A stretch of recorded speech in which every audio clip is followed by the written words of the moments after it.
last season that were great. Because I showed you Minaria Friends. Minaria right? Friends was good. That was really good. Mm-hmm. And on this season, that's the one that's about to wrap up.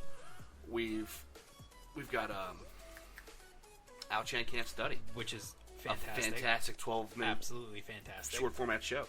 Yeah, and even the opening for it is really good. I know, it's really good. They put a lot of quality and value into it, and I don't feel like I'm shorted at all by watching a short format show. I'm entertained for the whole time I'm watching the show. Mm-hmm. The opening credits are good.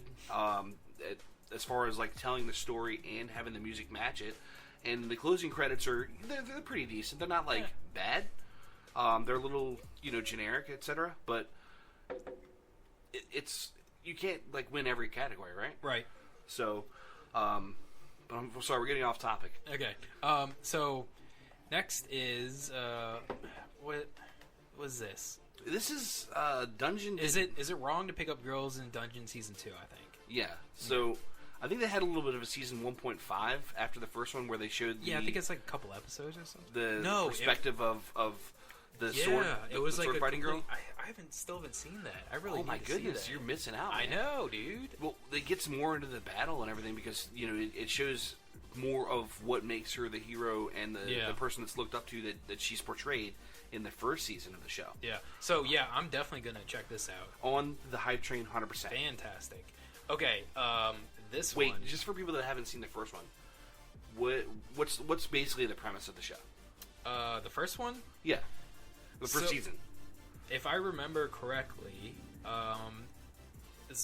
this boy, he goes. What is it? They have like a tower or something. It's like he wants to become an adventurer. Yeah, and like you have to get a blessing from God in order to become an adventurer, and he's trying his little heart out and really not impressing anybody.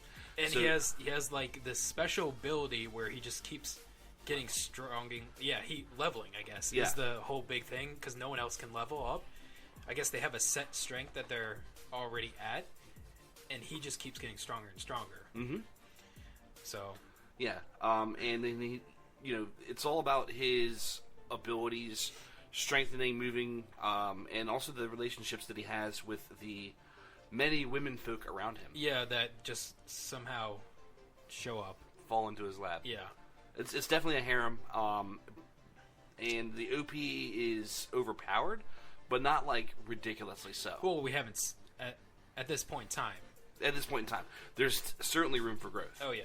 Yeah. So, next up is something that I was really... just looking at the cover, I was like, Fire Force. I wasn't feeling like I was going to watch it. I mean, look at that picture. But to be honest with you, I watched the trailer. Oh my.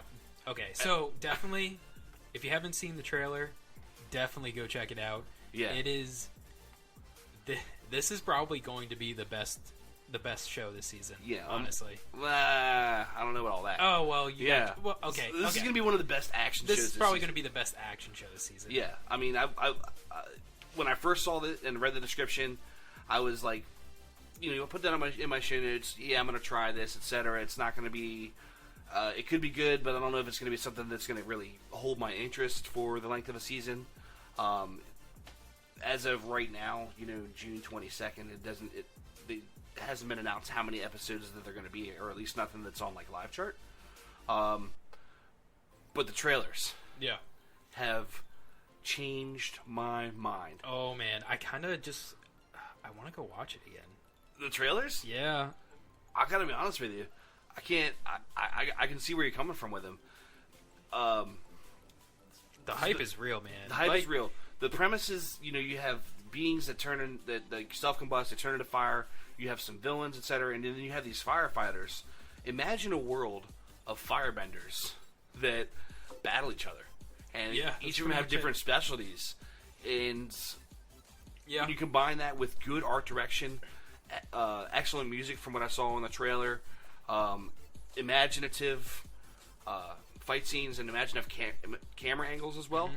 I think this show is going to be actually a breakout. Yeah, and the character design to me looks a lot like Blue Exorcist character design. Yeah, you have the main character with the sharp teeth.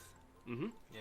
Also, Twin Exorcists, I think, had a main character with sharp teeth. But yeah, it's It's gonna be good. It's gonna be good. It's gonna be real good. I'm with you right there, man. I'm looking forward to watching this show. All right, Ensemble Stars. Skipping. I got nothing to say about that. Fairy Tail Founders series. You're watching this. Yes, it's fantastic. I will talk about it later. Okay, fantastic. Fruits Basket first season. Leftover. To be honest, I kind of fell off on watching this. Not as good as I remembered. It was pretty. It was okay. It's fine. I'm not going to finish it. And I'm going to eventually finish it. But for what I've seen with the characters relating to the Japanese zodiac of the dog, the cat, the rats, etc., there's nothing really special that jumps out at me. I mean, you pretty much have a girl that, she's homeless. She's a good girl. She is a good girl. She's a really good girl. But, she takes this abuse, and you have to wonder why. How much is she really going to put up with from these it's really piece of crap people that she's stuck with? Yeah, it's actually, at times, it's pretty cringy, I think. They just yell at her and, all this stuff, and she just... she takes it and she thinks it's her fault.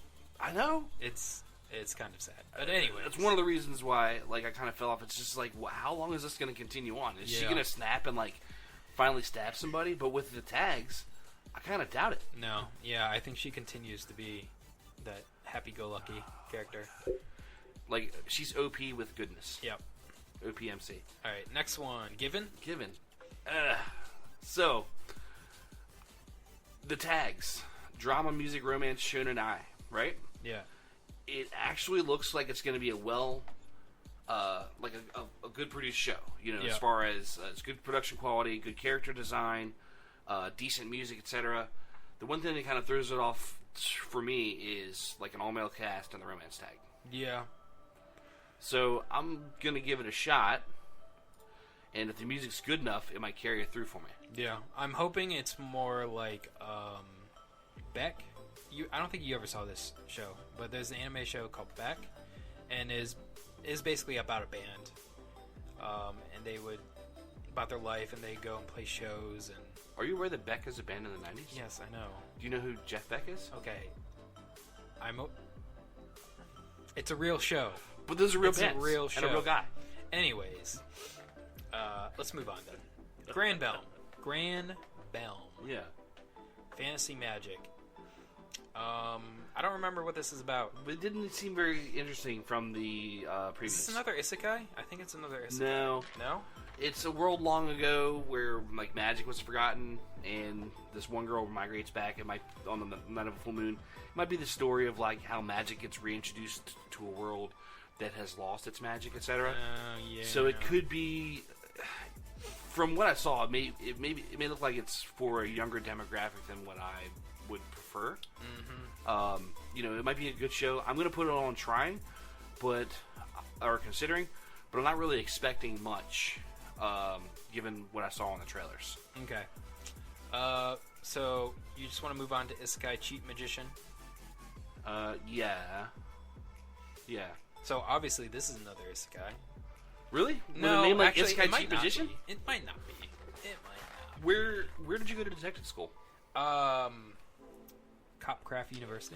Copcraft University. Oh, why aren't you Mr. Current Events? Well, all right. So, Isekai Cheat Magician. So, I heard that this is going to be good. I mean, it's an isekai. Could be a harem with the main character surrounded by all these female characters. Could be fun. I'm definitely going to try it. I really haven't seen much about it. I don't think that when I was doing the research, this was up or announced. So I haven't watched any trailers, and I don't want to detract from it if it is good. So I need to check into this one because is this the one where the entire class? No, I think that's a different one. So I'm going to consider this one essentially because it may have been a late announcement before we did the prep earlier this week. No, I remember seeing it, but oh well. Yeah, I'll still watch it because it's there's quite a few isekais this season. Yeah. So a few of them probably won't be finished by me at least. Yeah. So Josei Kosai no Murazukai. Joshikosai no. See, this is what happens when we write down the English names. When we're working off of live chart. I tried to write it down next to it. Oh, here we go. Wasteful Days of High School Girl. Yeah. Oh yes. Yeah. This is the gag. The gag. So you were saying that it's kind of like from the. Okay, I remember watching the trailer now that you say this. So this one I was hoping would be something similar, although a little bit, because it has more characters that are shown, a little bit more in depth than Asobi Asobase. I don't know about how more in depth, but I think it might be similar to Asobi Asobase. Asobi Asobase, for me, was one of the two funniest shows in the season that it was in. It was that one and Chio's School Road. I really enjoyed those two that season, and and if this one is going to be a something similar, I don't want to think it's going to be a ripoff or anything, but if these kids are just having fun and it's zany, that's something that I would enjoy. So because there's not a whole lot that really makes you laugh as far as like being intended to. You know, I enjoy a comedy. You know, sometimes you have funny moments in these action adventures, etc., and you get a little chuckle and everything. But Asobi Asobase and Chio just made me laugh several times an episode and just left me in a good mood. Yeah. So I'm in the mood for something similar to that. I'm definitely going to put that in the watching list. Okay. All right. Yeah. I might check it out. Okay. Kanata no Astra? Was Astra Lost in Space? Yeah. So the preview for this was pretty intense. It could get dark. It was pretty intense. Yeah, so basically all the preview was this girl, who I'm assuming is Astra, was pretty much trapped in space. Mm-hmm. Like, all it was, she was just in her spacesuit or whatever, and she was just floating along in space. And then at the very end, she gets picked up by someone. Yeah, at the end of the preview. Yeah, but it was very intense. It got very desperate there too, Yeah. because you're feeling like she's just spinning. There's nothing in space that you can like push against to stop yourself from spinning. Yep. So, like, can you imagine?